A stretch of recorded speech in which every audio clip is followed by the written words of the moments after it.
All right, and we're live. Hey, everybody, and welcome to episode 86 of the Multiverse Show, the greatest show on Mondays.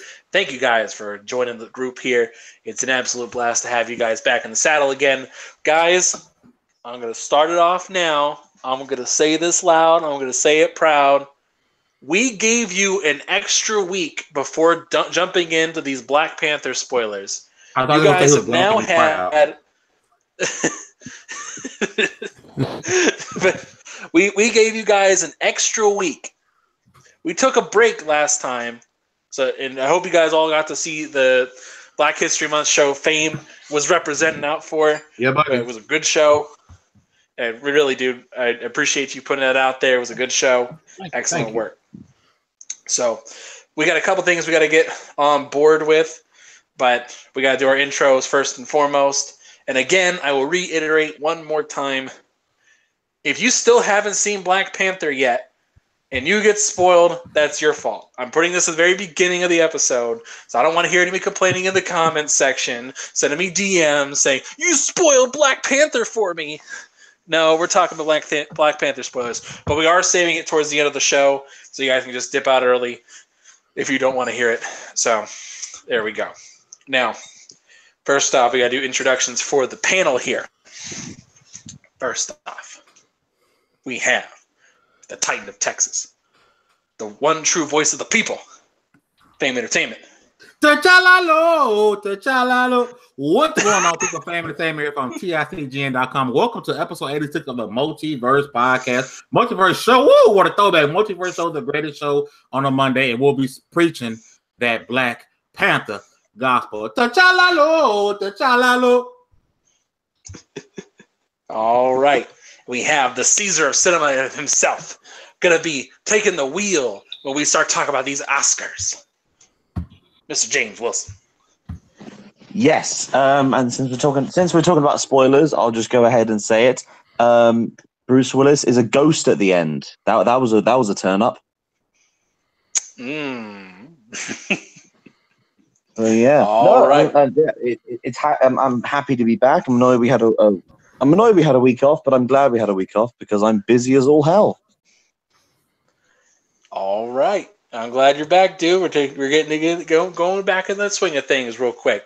And we have the Chief of Achievements, the one true king of the North, Undead 3XBI.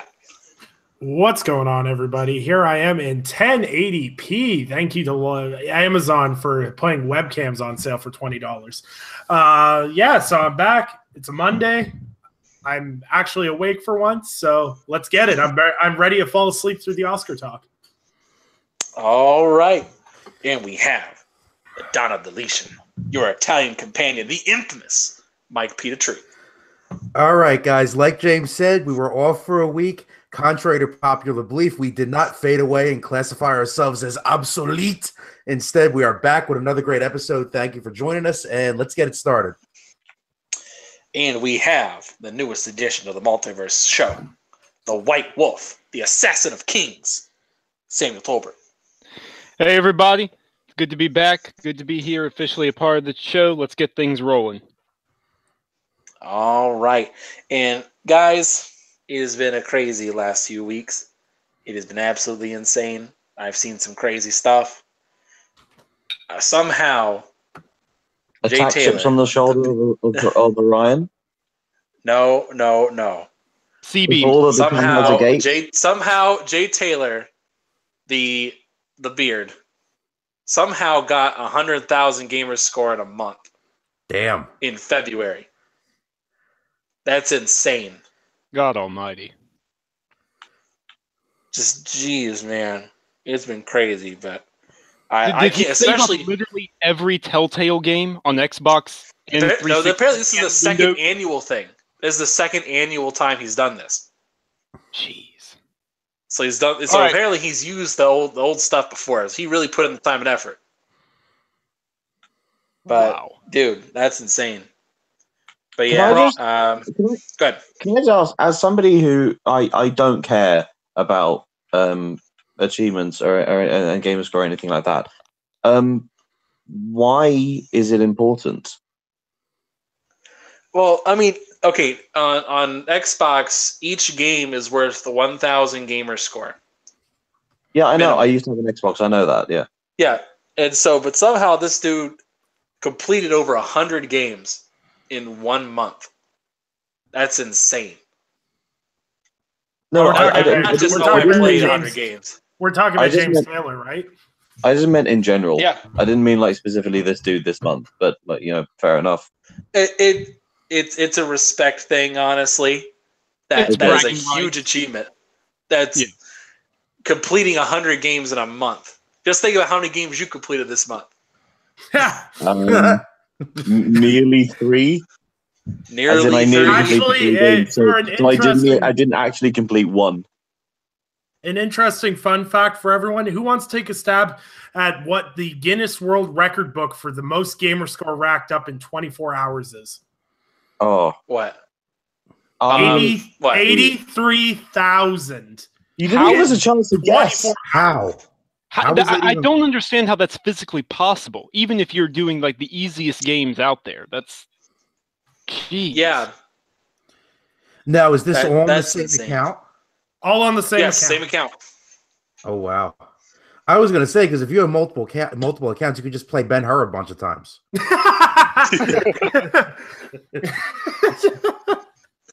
Yeah. All right, who's played Kingdom Come Deliverance yet? Anybody? This guy. All right. So I see a digital hand. I see one. I see me. I have and not. I see I have not Undead. yet. I haven't Nobody- yet. I really want to, but I haven't had the time yet. Oh my god, guys are horrible. All right, Nick, take it away. What's the deal with this Kingdom Come Deliverance? Probably one of the best RPGs of this generation. Besides Witcher 3. Cough, cough. I know Sam will kill me if I don't throw that in there. It's a really fantastic game. The past few patches, or the past patch, really patched up a lot of the issues that I personally was having with the game. It's a great RPG by a first-time RPG from a great studio. They're doing a great job supporting it.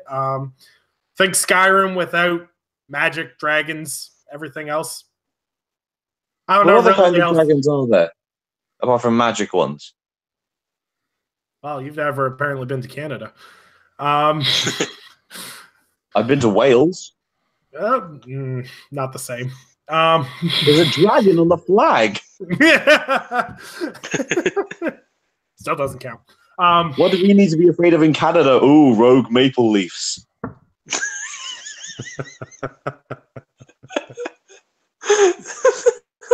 I am not taking flack from like a 5-foot-something ginger British boy today. I am not taking that Okay, today. first of all, I'm 6'2". Secondly, I'm not British. No way. No, No way. James isn't 6'2". You're 6'2"? You're 6'2". Pixar Yeah. didn't have. Yeah, Pixar didn't I'm have it, dude. 6'2", and I gotta see pictures. I'm not English. I need a picture and I need a frame of Big reference. trees fall hard. No, I've been sitting here no, thinking James. I need James you to is go like- stand next to a post, like a post bin. I need to see you stand next to that because I know how tall that is. I can use that as a frame of reference. How about, you know what? I might do be able it to within profit 1 week. We Yeah, might be 1 able to do week. I this need a live picture. because my flatmate might be awake, and we can do this so I can stand next to a door. I genuinely don't can do this believe live you. if you're that interested. I'm that interested. I need Okay. for any proof on this. I'm gonna. I thought it was only me and Anchor that were part of the 6-foot club on this podcast. I'm 6 foot 2. Oh, I'm 6 foot. I know Okay, James 6 foot. I'm gonna go sort this out. I'll be back in a minute. All right, good. Why To do you be guys honest- think I look to be like Danny honest, DeVito? I always thought. But how tall are you, Mike? I'm always thought- 6'2". What? You're 6'2". Dude, I'm What? 6'2". Man, Yes. What of you guys have got to be lying? I don't trust either of you.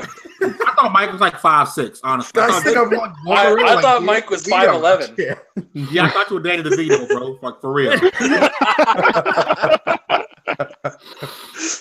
I know how tall Anchor is. I met Anchor. And James seems tall to me. But Mike, I thought you were like 5'5", dude, like for real. Why? What, Sam? You're like I what, know, man. 6'1"? You're like what, 6'1", right? 6'2". 6'2"? All right, I don't believe any of you anymore. You're all So what is 6'2". this, the 6'2" podcast? Like everyone's 6'2", except for me and Damn. Anchor, because I'm Yeah, I'm 6'5", and Anchor's what? You're 6'6". I'm 6'7", dude. Oh, Dude, Yeah. Undead, you're 6'5"? 6'5", 300 pounds, my brother. Dude, I thought you was like 6 foot at minimum, at maximum. No, 6'5". Man.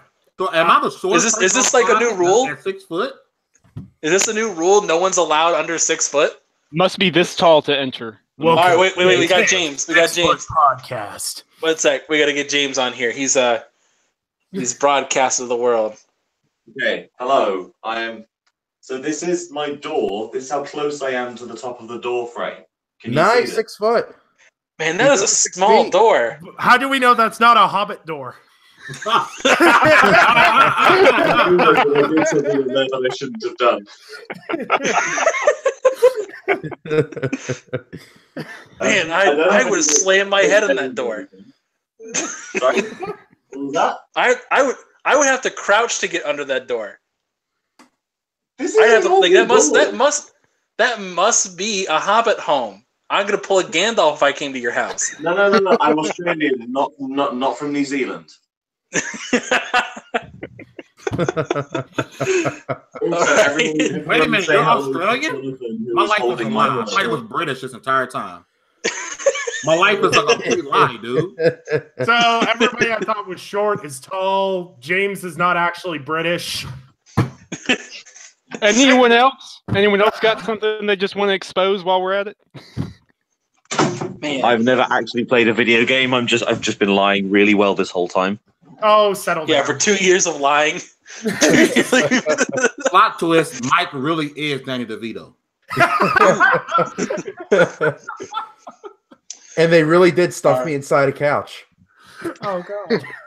And he was. You are the red M&M. Plot twist: Mike's actually Matt Hardy. I knew it all this time. All right, so Does that back make on me topic. All I gotta say is, now I know a lot of you guys that are watching might know us from Twitter and whatnot, but if you don't, if you're playing PUBG and you join a squad as a random with Anchorman and it just leave the game. Just leave. Just leave the game. I had to put that disclaimer out there. That dude drove from the other side of a map. He was so nice. He drove all the way over to pick us up. No, I killed him for a good reason. His gamer tag was Allahu Akbar. Okay, so we're gonna tell this story right quick. So we're playing PUBG with a random, me, Mike, Anchor, and Wait, very quickly. I think you'll find it's pronounced PUBG. Poog. So No, the it's guy cubes. dropped in the top right-hand corner of the map, and me, Anchor, Mike drop in the bottom left-hand corner. And this guy We're not on the This guy drives from the top right of the map all the way to the bottom to pick us up in a vehicle. And what's Anchor's first reaction? He steps right beside the guy and shoots him in the head, and then drives the Jeep off. And then contemplates going back to drive back to run him over, but decides he can't get there fast enough. The golden rule is don't trust Anchorman V2.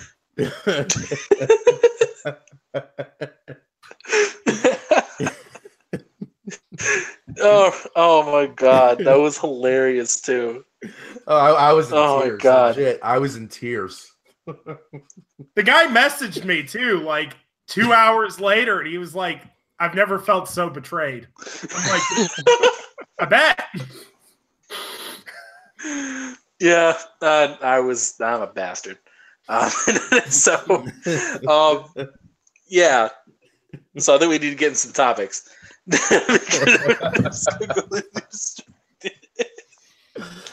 All right.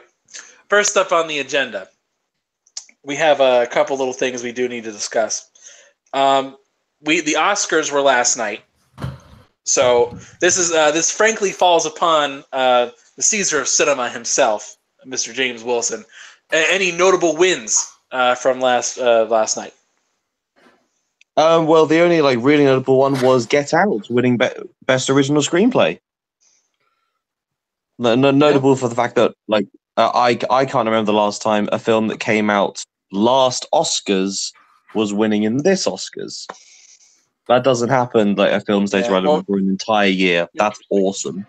What's also awesome is that this is Jordan Peele's directorial debut. It's the most successful box office wise directorial debut with an original screenplay of all time, and it stayed in the conversation for a year. It's been part of a movement. It's amazing. Everything else went basically according to plan. All the acting stuff went to the same people as it's been going to for the past few months. Best film was The Shape of Water. I disagree. I think the best film. Yeah, I'm with you. I thought it was fine. I thought it looked really well. It won production design, fair enough. But I would have wanted Lady Bird or Get Out to win best film. Yeah, I would have wanted Get Out to win best picture. Yeah, Shape of Water. I could understand why people like the aesthetic of it and everything, but as far as a movie, and I'm not a big movie guy, it was one of the worst movies I've ever seen. Oh, I'm a mute girl. Ooh, look at this fish. Ooh, him sexy. Stupid. Hey, very stupid. Hey, I think people just don't like it because they were tricked. I think people don't like it because because I remember when I still want to go see the movie, which I might watch a little bit later through other means. But it was funny because I don't go to the movie alone. I don't go to the movies alone. I've only broken that rule twice. To see Logan and Black Panther. I was so glad I did with Black Panther because everybody was going in groups and there was literally only one seat left. Yeah, man, they have to leave the colonize at least one seat. Joking. No one get mad. There was the only other point I want to raise from the Oscars. Everyone should go and watch Frances McDormand's Best Actress speech. Really outstanding words to do with the Time's Up movement and the role of women in Hollywood. Like what she had to say, it wasn't outlandish, it wasn't grandstanding, it was exactly what needed to be said from the perfect person. Just a brilliant moment. And on a more personal level, the best score Oscar is always held my attention as a musician, especially considering a member of Radiohead was nominated this year.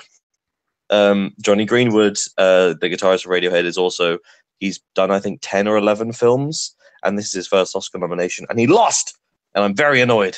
He lost to Alexander Desplat for The Shape of Water. I just think, if you guys go put on the soundtrack to Phantom Thread and then feel sad. It's one of those. He did the music for We Need to Talk About Kevin, which is probably the film that you've seen of his.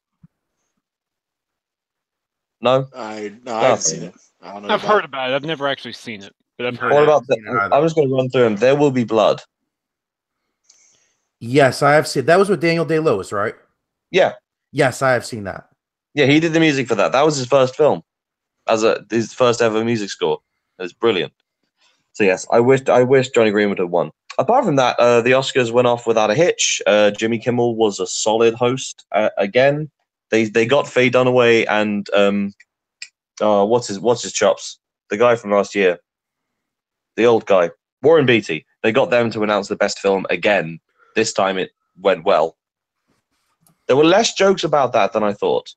I thought there would be more jokes about the Moonlight La La Land thing from last year, but I'm glad there weren't.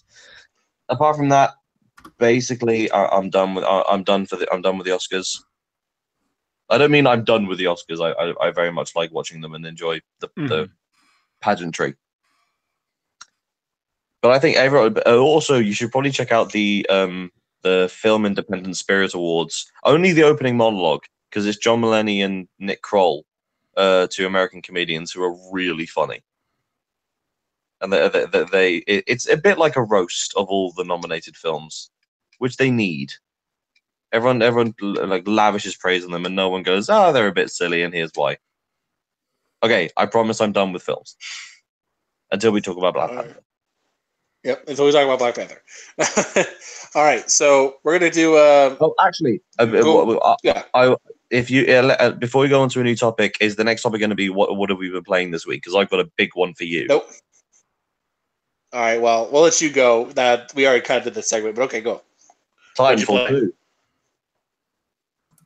Oh, Titanfall! You played Titanfall 2. Finally. I have bought Titanfall 2. I am about 3/4 of the way through the campaign, and I'm caning the multiplayer. I'm playing it almost non-stop. It's brilliant. It's so You're 2 good. years late. You didn't listen to me 2 years ago. Because it was expensive. I don't care if it was expensive. I didn't have that kind of money to spend. I got it for £7. It was on sale on PS. Are you happy that I bought it? Oh, how you finally got it? I don't care how you paid for it. Just play it. I am, and I think the level is it Effect and Cause. Yeah, the level. What was it? What is the player count like on PS4 now? I've no idea. I will say that the last time I think I checked while I was on playing my PlayStation, I think it was like 8,000. I will say when playing multiplayer, it seems to only ever be attrition, and there's no other game modes. Yeah, that's pretty much the way it is. Unfortunately, attrition's that go-to mode now. But I mean, it's great. Yeah, I'm really. It's great. Good. You're playing it, but you kind of missed out on it. That's the thing. You missed out in its prime. Yeah, well, you know, a good story lasts forever, and the story in it is brilliant. I love BT. He's sassy. I love him. He's sassy and he doesn't know it. Perfect robot. Mm-hmm. All right. So we're going to get on to the other topic for the evening. Sam, something happened in Xbox news today. Mm-hmm. Something we've been talking about for a very long time, waiting for, may have just happened. What happened, sir? Yeah, so earlier today, they announced that they are bringing on a new show starting in 5 days, actually, called Inside Xbox. And it's going to be, they don't mention how long it's going to be, but it's going to be hosted by Larry Herb, who's Major Nelson, of course, Graham Boyd, Jeff Rubenstein, Alex Herbert, and Lydia Ellery, who I believe is a newcomer. And they're going to be talking basically behind the scenes stuff. Like they're going to have Craig Duncan on from Rare. He's the creative director on Sea of Thieves. They're going to be making some different announcements, talking about new Game Pass news, some other stories, discussing PUBG, the Duke controller and how that's coming back. Basically, it's a monthly update show is what this is going to be for Xbox fans. And Anchor and I have been talking about this for a while. I know plenty of others here at Tech have as well, in that Microsoft needs some sort of Xbox Direct, sort of like what Nintendo does. It gets fans excited every month. It keeps people who are a little more casual updated on the goings-on. I think this can be really successful as long as they bring the content to it. What do you guys think? Didn't there used to be a YouTube channel called Inside Xbox? No, Xbox Uncut. No, you're thinking about Outside Xbox, James. Outside Xbox, yes. Yeah. Inside, outside. I know the guys from Outside Xbox because London. But I swear they used to work for a company called Inside Xbox, which is why they called the YouTube channel Outside Xbox. No? I'm not saying you're wrong. I just don't remember that, but you might be right. There was something similar. I know what you're referring to. There was something similar to that back in the 360 era. Maybe Xbox Inside. There's the Xbox Insider program. I know that, but no, different thing. It was like a whatever media... it's called. We don't give a damn what it's called. It just needs to be called Xbox State of the Union. That's what it needs to be called. Let's get it over with. Why don't they call it the soap? Why don't they just call it the soapbox? Yeah, well, what were you saying, Mike? You're saying something? No, Mike. Fame. My only thing with this is I know they talked about a lot of people getting excited. Oh, they're going to be announcing games or announcing exclusive news or whatever. They don't realize they said they're going to be highlighting breaking news. That's what it was. They're going to be, they're going to be breaking news on here. No, they're not. It specifically said they're going to be highlighting breaking news, which means it's going to be a show talking about stuff that we already know, which right as of right now, when it comes to Xbox, that's a bunch of nothing. I'm sorry, but that's not actually correct. The direct quote says we'll be breaking news, debuting new features, making brand new announcements, and the like. Let me go pull this up again. That's I'm going crazy. I thought I saw highlight breaking news. I'm sure they'll highlight existing things. I have no doubt, but that is what you're going to get. That's what you're going to get from the show. I'm just going to be keeping it funky. It's going to be it's kind of be what Larry Herb does every week on Xbox.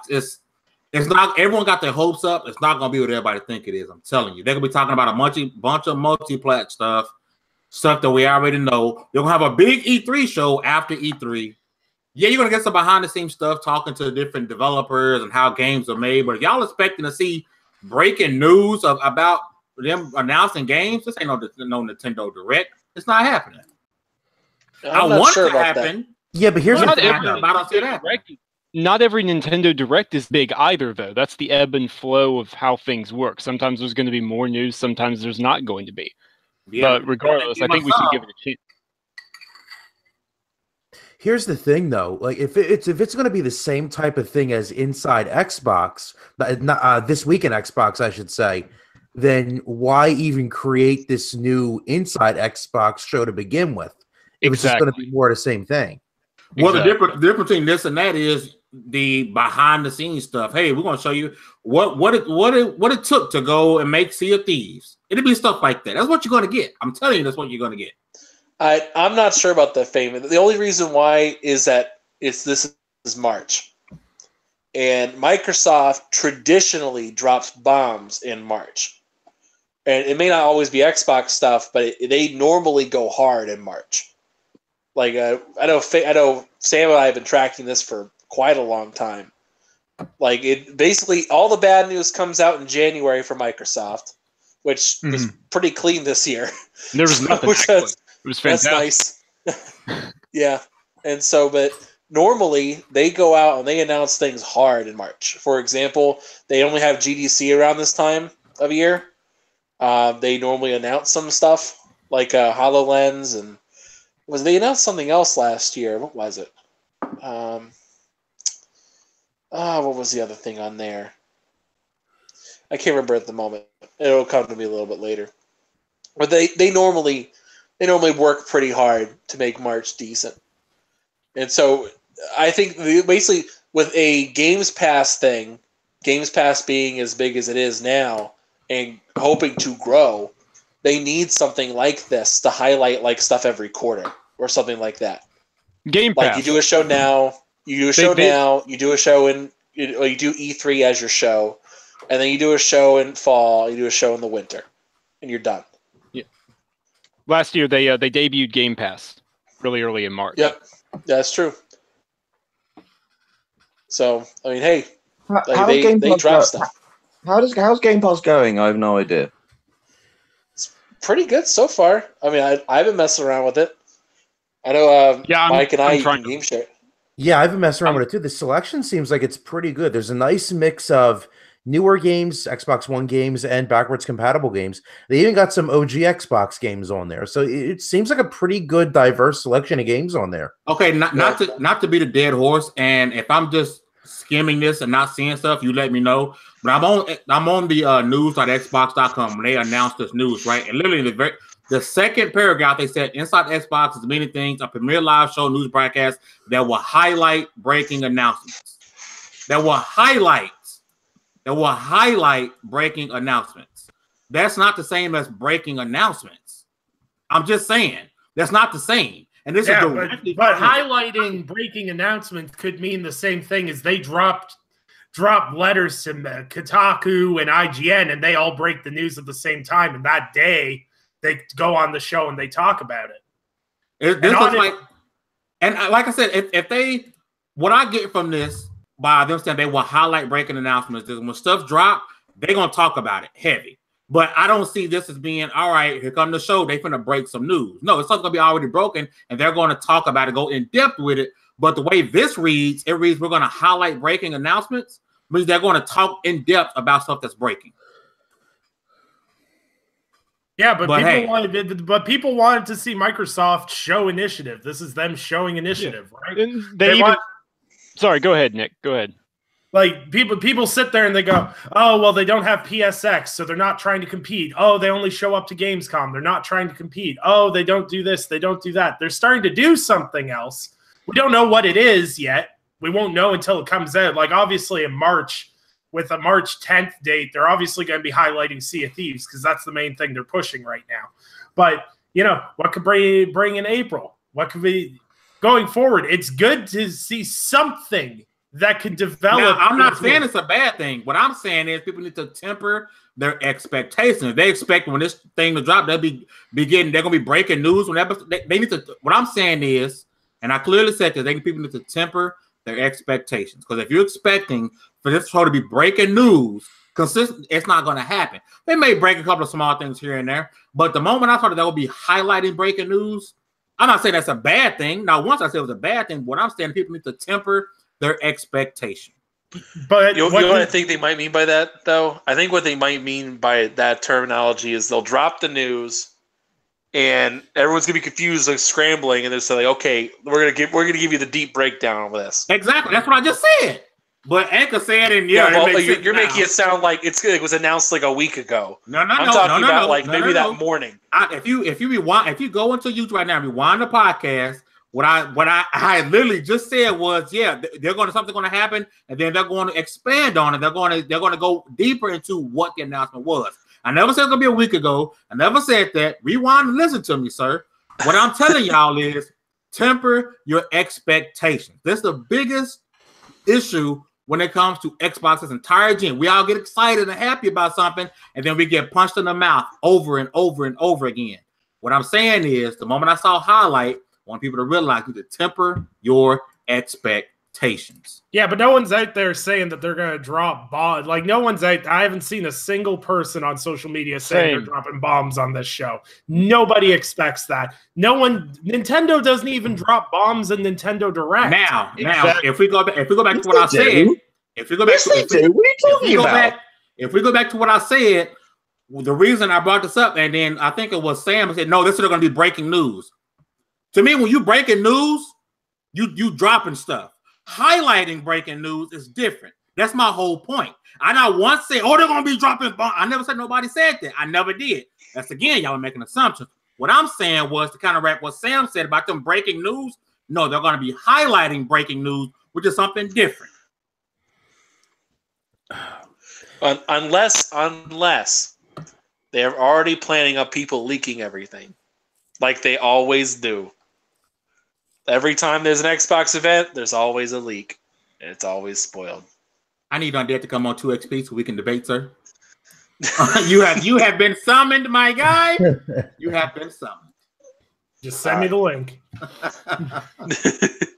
All right, so next little topic here. I'm not really sure we can talk about really other than that. PUBG versus Fortnite. There's been interesting developments going on.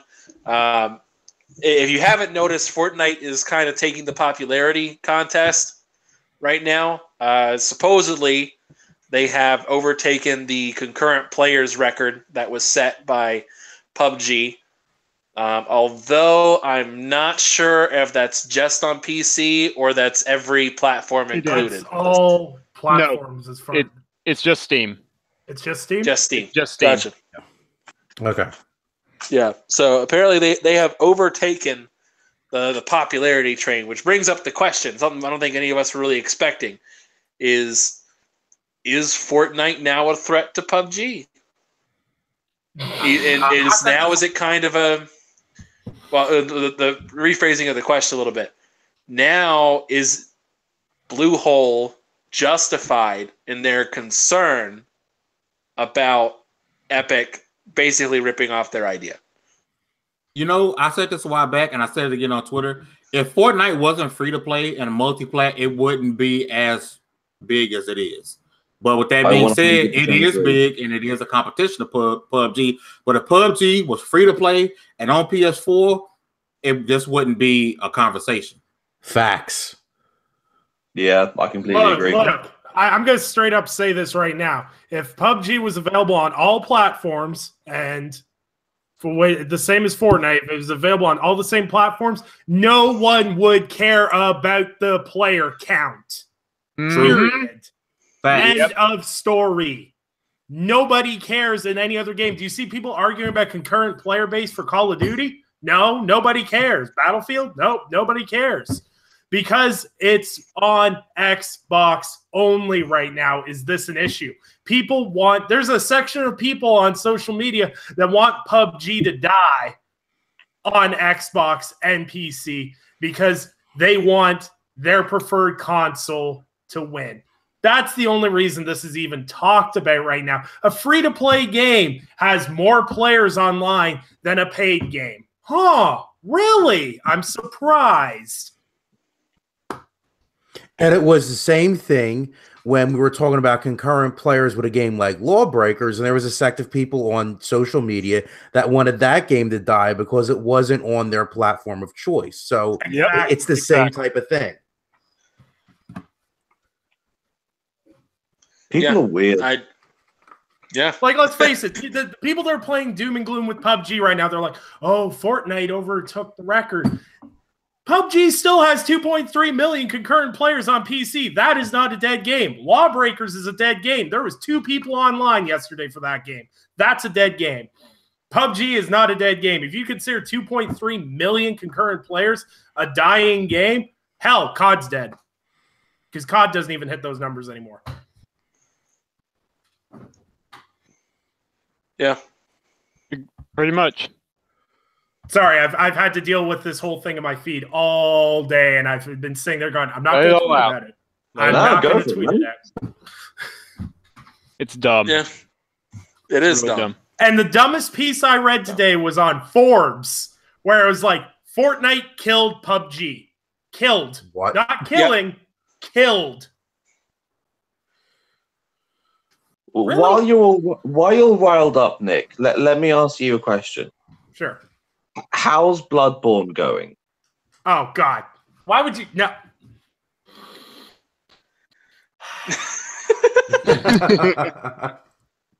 See, my anger level was right about here. And then you mentioned Bloodborne, and my anger level just went right past the webcam. Whereabouts are you? Where are you? He's at that wolf, that big wolf at the beginning. Hey, I beat that. I'm trying to think the boss I'm on now. I'm on the one after that. I haven't had a lot of time to play it. What, Gascoigne? Yes. I think. Maybe. Is that only where you are? Yeah. Oh, boy. Well, when you get past it, you can enjoy the rest 80% of the game. Wait until you get I've got like an hour in Bloodborne right now. I was going to say, wait until you get to the Forbidden Woods. That's where things get interesting. Yeah, to say the least. I tell you what, I'm going to stream me playing Bloodborne because once I get to that part and I smash a PS4 controller in half, everyone can get a kick out of it because it's going to happen with this game. I'm going to break a DualShock 4. Do it. Guarantee it. Tell me when you're going to do it, and I can be like your guide. I can be the lore master. All right. Because quick side note on Bloodborne, it's the free game on PS Plus in March, which means you have no excuse not to play it. Yeah, and this is like, I would go as far to say Bloodborne. As much as I love The Last of Us, which I do with all of my heart, I think Bloodborne is the best game on PlayStation 4. Lies. You will get no complaints. That is fact. BS. The Order 1886 is better. Sir. Respect Aloy's name. No. The Order 1886. Out of here. Aloy's name, sir. Put some respect on her name. If Horizon Zero Dawn was so good, how come it's Horizon Zero Awards?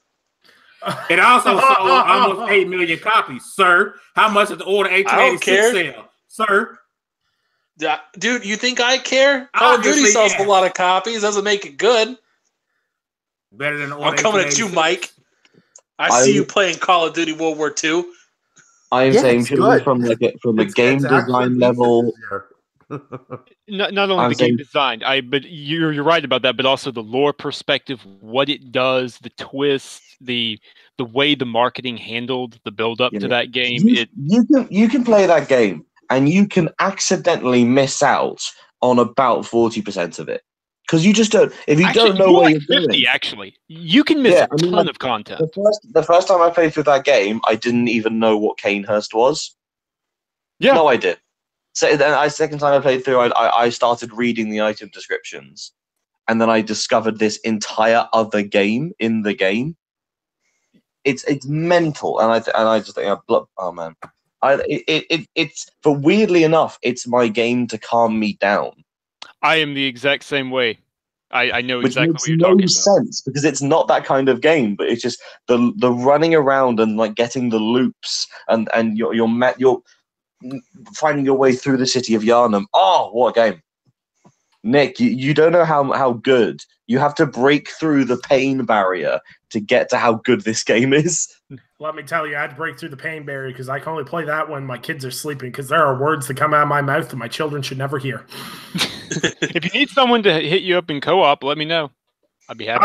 Me too. Actually, what I've been doing is my goal with Bloodborne is I want to beat it on solo, and I'm using a walkthrough, not to cheat or learn the bosses, but so that I hit every boss through my whole playthrough. Because people are telling me there's missable ones. Yes. So I've been using a walkthrough because I want every boss. I want to be able to say I beat every boss on my playthrough. Well, I'm just going to tell you now. You know that the first boss that you've beaten.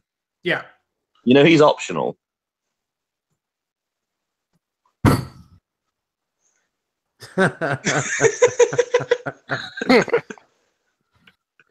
There are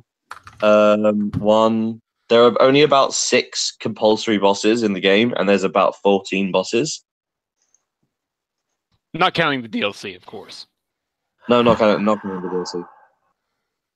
Listen to the Multiverse Show, episode 86. I hope everyone All right, guys, it's time. Oh yeah, it's time, Fame. We've been putting it off and putting it off, guys. If you're watching the show right now, all right, I haven't seen it yet. I'm gonna dip. I know. If you're watching the show now, this is the warning. This is the warning. We are talking Black Panther spoilers. All right, out of the group here, I know I've seen it, Fame's seen it, James has seen it, Sam's seen it, Nick. Nope, I'll watch it when it comes to Netflix. Oh my god! Look, I've got a wife who hates Marvel. Okay, I can't divorce. Yeah, it's time to divorce surgery.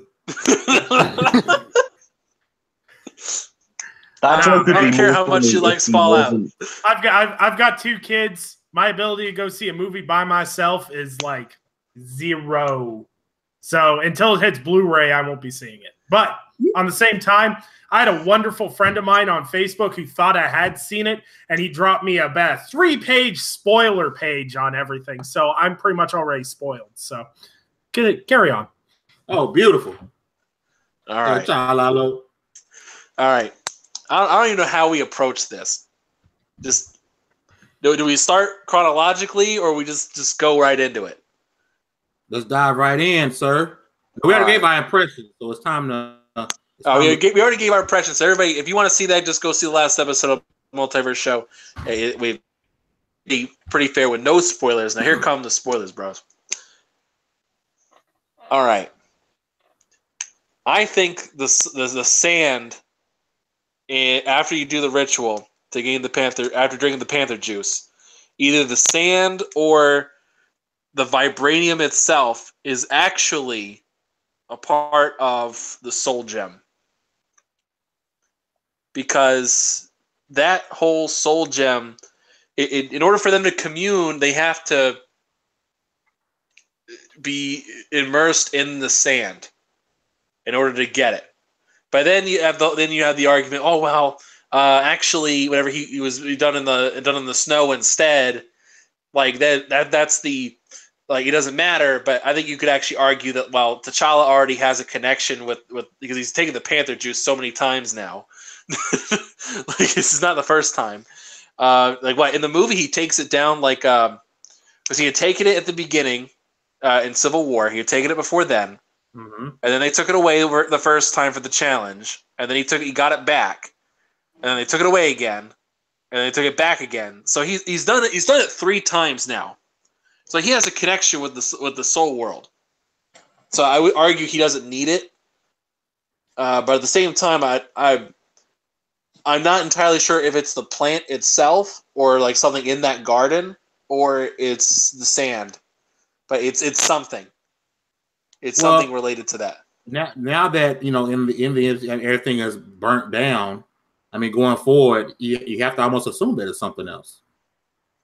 Yeah. Or there'll never be another Black Panther, based off of Killmonger burning everything to the damn ground. Yeah, my guess. I think you're probably on the right. Pardon me, path anchor. I think it's probably going to be revealed something like, T'Challa's going to try and contact his ancestors, his father, for advice sometime in Infinity War, and then he's going to lament the fact that the garden was burned down, and someone's going to reveal, well, maybe it wasn't entirely the plant juice that was allowing you to go into the astral plane. I mean, one way or another, the soul gem is in Wakanda. I think we can. It was the friends that he made along the way. That was the real plant juice. Oh dear. But no, it has to be. It has to be somewhere in Wakanda. Speaking of Killmonger, I am annoyed that he was the villain. He wasn't a villain to me. He was a nemesis. Okay, yeah. But he was the antagonist. Yes. Literally. I would have preferred him to have been an anti-hero to begin with and ended up on the good side, and I wanted Claw to be the main villain. Something tells me like they can the way he quote unquote died, you can easily write him back into the story. You can easily write him back into the universe because I mean, he was stabbed, but then kind of like you saw him tilt over, but you can always say, hey, he didn't actually die from this, which I think would be awesome because I don't think anybody's ready to see him go. Because he was that good of a, nemesis. Yeah, I mean, you've got Michael B. Jordan is one of the most charismatic screen presences working in cinema. The fact that he was able to steal limelight from Chadwick Boseman, who's brilliant as T'Challa, was. I wanted more of him. I wanted more of him around being interesting. You know why people really dove into what Michael B. Jordan did? Because he brought a modern, 19-20-year-old modern hip hop, to the light. And that's why people were attracted to him so much, especially, young African Americans, because they saw themselves in him, not just because of his plight, but because the way he talked, the way he walked was, what you would think about somebody being 18, 19, 20 in Brooklyn or wherever the case may be. That's what he portrayed, and that's what he brought to the character, which no one expected him to bring to that character. Which I think his twist on it is how Killmonger has to be going forward in any comic, if they make a video game, any TV show. That's how Killmonger has to be now. They can't go back to the old way. Yeah. Well, I mean, in the comics, Killmonger's always been kind of lame. Like, I don't know. A lot of Black Panther's rogue galleries kind of, again, lame. It's just they don't really, like, you can't really stand out and say, like, yeah, that's the guy. That's his arch nemesis. You guys want to hear some irony? You know how in the comics, the Fantastic Four were actually the first people to visit Wakanda? And then Michael B. Jordan used to be the Human Torch from Fantastic Four, and he goes Yeah, thought that was pretty dope. That is pretty funny. Well, technically, didn't Chris Evans as Captain America? Isn't he in Wakanda? Oh yeah, him and Bucky. That's right. I forgot about that. Bucky, Cap. So his version of the Human Torch was the first Human Torch to get. Holy hell! Yep. Either way, it still works. The Fantastic Four will always be there first. Yeah, it was you know what I really wanted to see happen? I know Sam's with me on this one. But again, I don't know how you would have done it necessarily. I just wanted, and I love the fact that at the end they did mention Bucky being there. Right. White Wolf. Yeah. I like them mentioning it. Although I would have liked him to see like him show up somewhere. Wait a minute, he did show up. Where were you? Well, no. I meant like no. in the climax fight at some point. But Oh, again, never I get did. why. After the I credits? know why. I know why. But it would have been cool like if they were like really that pressed or like reference it, saying like, do we activate him? It comes across as a little awkward. Like, again, I know why they didn't, and that's fine. It works for the film, for what they were trying to do, but they were down on allies, so you would think someone would have mentioned, hey, can we reactivate this guy? Like, yeah, do we reactivate him? Just like some little mention like that. Like, you don't even have to do it. See, but it would have been cool. When at the end, when Shuri took him out of the tent, they made me wonder how long he's just been reactivated, just kind of sitting there. I was wondering about that too. But clearly she had to have evacuated him and activated him to get him out of there in the first place during the activation. So he was around for a little while, but they did mention he slept a very long time. But again, I don't know. It would have been cool just to see him like even if he wasn't like on their side at all. Like how crazy would it have been if they activated him and he's in Winter Soldier mode? Just being like, I don't know what the hell's going on, kill everyone. Like, that would have been absolute chaos. Yeah. But that's more of that would have been cool, like, shoulda, woulda, coulda stuff, but... Now, I think it would have took too much focus off Black Panther and Killmonger. Because think about that, I kind of related back to Captain America Civil War. Dude, that was the Avengers Civil War. Like, it took like, you know what I'm saying? It was another Avengers movie. It's an Avengers movie. Exactly. I don't see Civil War as a Captain America movie. That's an Avengers movie. Right. Yeah. And so I think they doing that would have took some thunder from, hey, this is Black Panther. Right. Again, we know why they did it, or why they didn't do it, rather. Yeah. Just would have been cool to hear them acknowledge it. That's all. Yeah. What do we think of Everett Ross's inclusion in the film? Martin Freeman's character. I thought he did a good job. It's always cool to watch Bilbo and Gollum back at it again. Yeah. Exactly. The Tolkien white guys, if you will. That was funny. I wish I came for that joke. I'm not taking credit for that. Yeah. Although, really, I really was digging it. I really like Andy Serkis' character. Yeah, I'm not gonna lie. I'm mad that Claw's gone now. Because he was a riot. He was having way too much fun.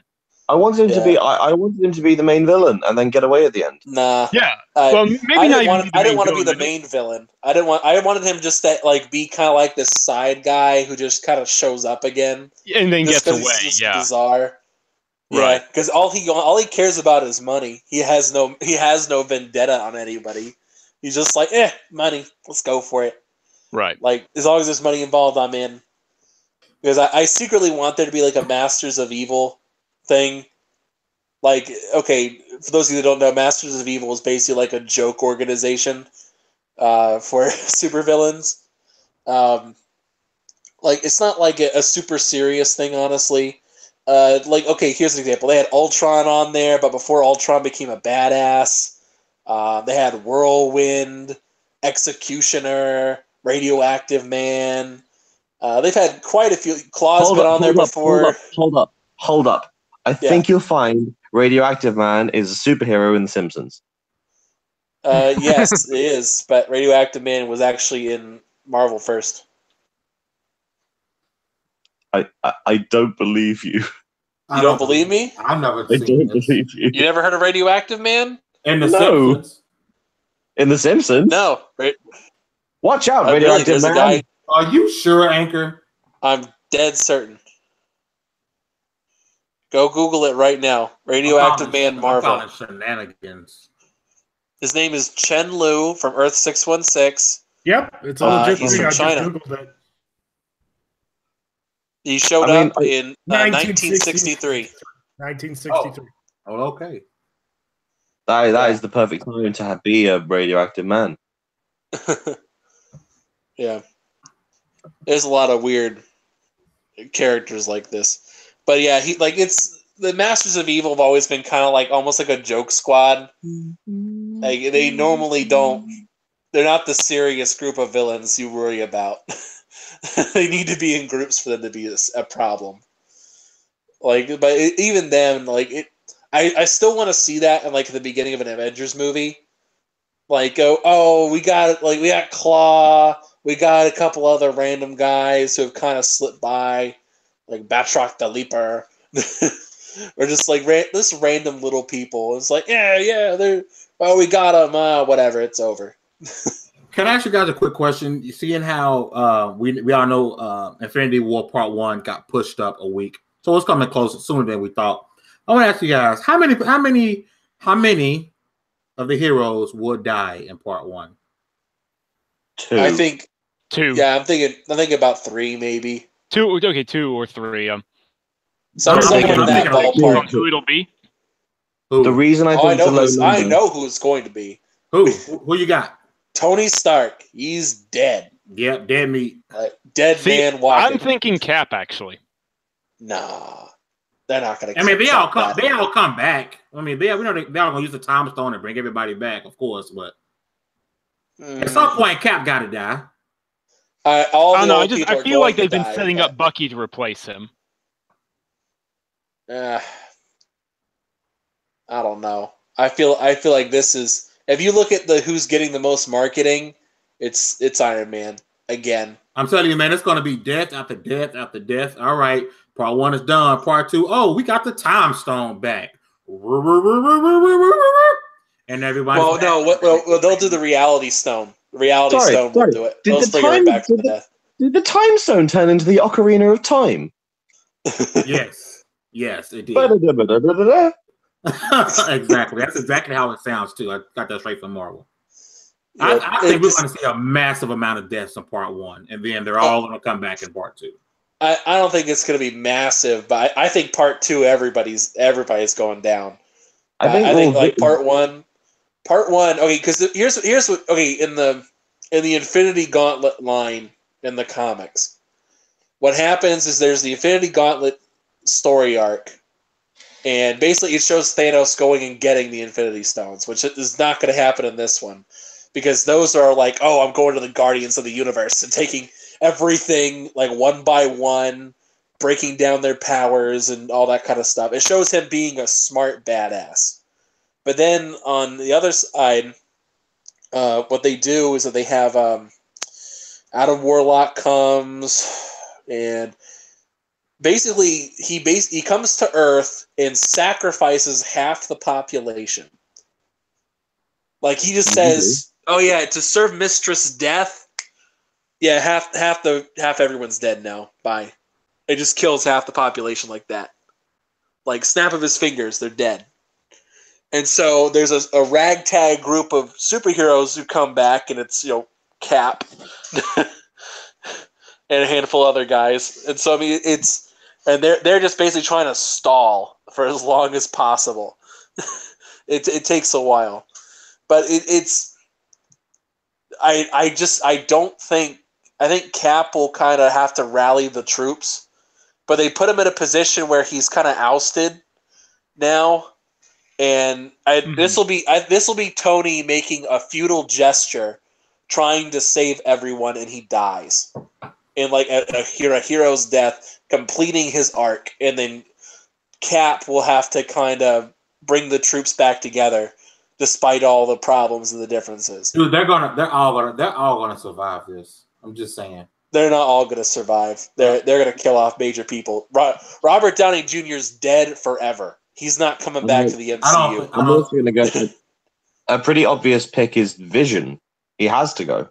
Vision died. He's got an Infinity Stone in his face. Yeah, I feel like that's just a tad too obvious. Like I get what you're saying, but I don't know. If you gotta think that they'd be aware of that.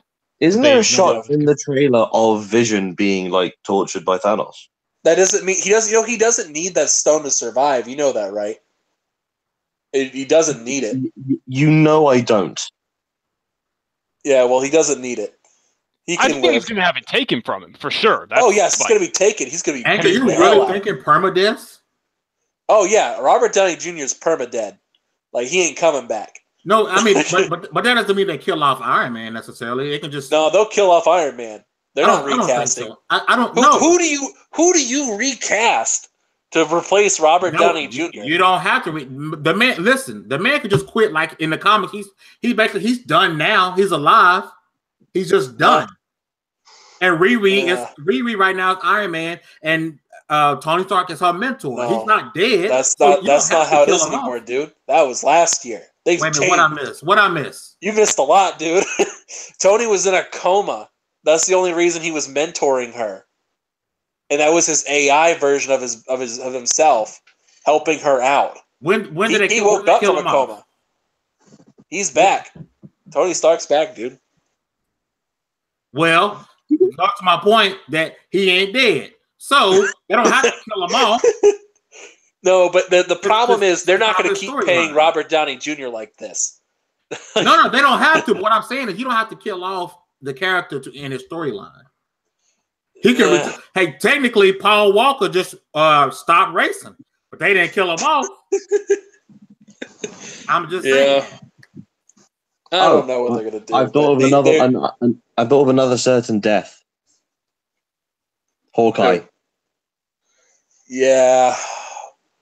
Hawkeye possible. Dying. Very, very possible. And they did it before. Hawkeye and Romanoff. Hawkeye and Natasha. I'm just saying, if you kill T'Challa, there will be issues. That ain't happening. No, there will be issues. He's guaranteed to live.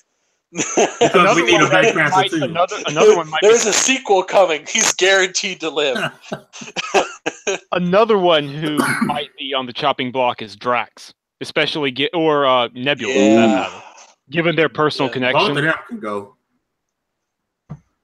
Nebula will go out in a blaze of glory. Yeah, seems likely. You can kill Rocket. I want Nebula to be amazing because she was in Doctor Who. They ain't killing Rocket. They ain't killing Groot.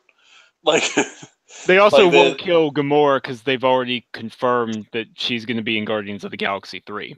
So. Yeah, it basically the thing with Infinity War is they're basically pruning the MCU for the future. Okay, with that being said, Anchor. With that being said, I know we showed on time, but with that being said, what you just said, what new Avengers will they be showing? What's new? Who's coming? Who's coming? What new heroes are they Captain Marvel. Captain Marvel. Yeah, Captain Marvel's coming. She's going to be on there. Well, yeah, Wasp, but I don't know if they're going to put them on the Avengers. Although that would be a pretty smart move because they have been on there before. But it's Scott Lang. He's never been a super big Avengers guy. Speaking of which, do we actually know if Ant-Man's going to be in Infinity War? Yeah, he's going to be there. Everybody and their mom is going to be in Infinity War. Just assume. Just assume everyone's. I just realized we haven't seen him or Hawkeye in any of the promotional material at all. Yeah, Hawkeye, it's easy to miss. Yeah, there's so many people there. Somehow Edward Norton's going to be there. What? Yep. Why? Because he's the Incredible Hulk.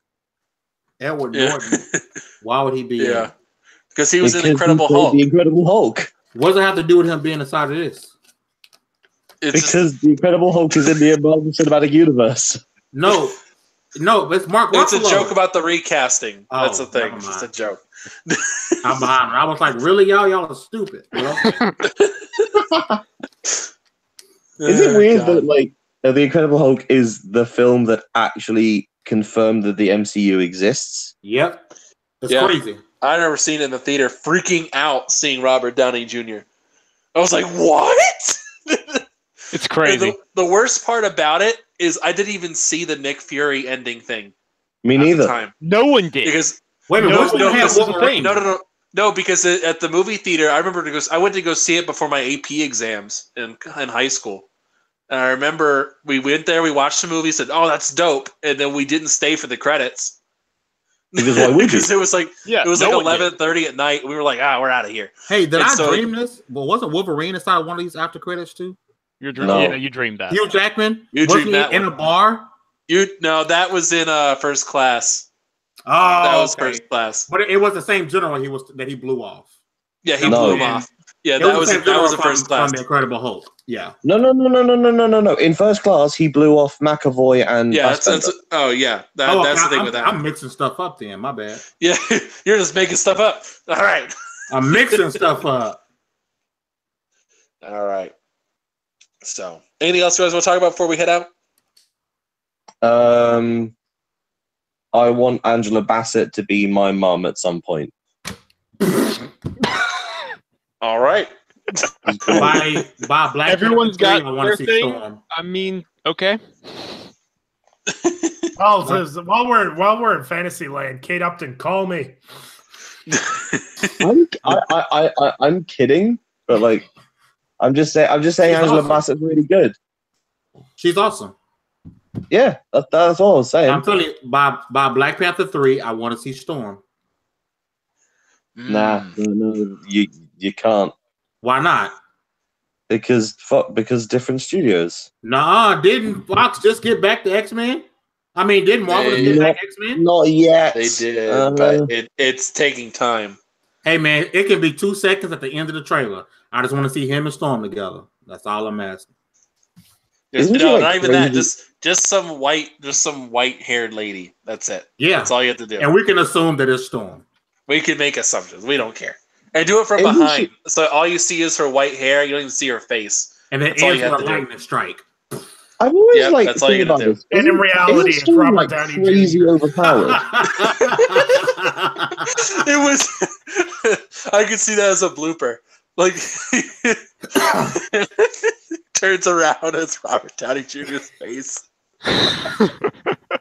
Wait, Robert Downey Jr. as his character in Tropic Thunder as Halle Berry. Oh God! Yes. I'm the dude playing a chick, playing a dude and another dude. Oh God, you guys are killing me. All right, anything else before we head out here? Yeah. What? When's White Panther? Sorry, I couldn't resist. White Devil. White Devil, you mean? No, I think you mean White Tiger. There is a White Tiger, though. I didn't. I was making a joke. Yeah. Take those kind of jokes back to 4chan. Damn colonizer. All right, guys. Thanks for coming out the show here. Let's do our outros here. We'll do Mike first since he's gone. So Mike P. The Truth. You can find him at Mike P. DA Truth. Go and tweet him. Tweet him. 1, 2, 3. Gotta go pee. All right. We all do it. No one explain why. We just do it. I'm doing it right now. Gotcha. All right, and outro for Sam. Yeah, so you can find me on Twitter at Samuel Talbert, and if I'm not on Twitter, I'm either playing video games, watching something, or writing something for ticgn.com, which you should come and check out. Yeah. All right, James. Hello. You can come and get me on the tweets at GingerShades50. Come and talk to me about the Oscars, about Radiohead. Also, if any of you are in London on the 19th, 20th, and 21st of March, I'm producing and directing my first musical, which is very exciting. That's cool. But yeah, apart from that, and I've got a dissertation to write, which I really should do more of. All right, and Nick. You can find me on YouTube at Undead3XVI. You can find me on Twitter at Undead3XVI. You can check out my podcast on Saturday nights at 8 p.m. And I've got a Mixer stream tomorrow with PUBG. Try and get a solo chicken dinner. That's about it. Start streaming Bloodborne. Yeah, I got to start doing that too. I got to get my PS4 all set up for streaming and whatnot. All right. And Fame? Yo, we out. Thank you guys for rocking with us. Make sure you guys smack that like button, hit that subscribe button. And make sure you check out our WXP podcast, our Sony and Xbox 2018 prediction shows. They're kind of late for a reason.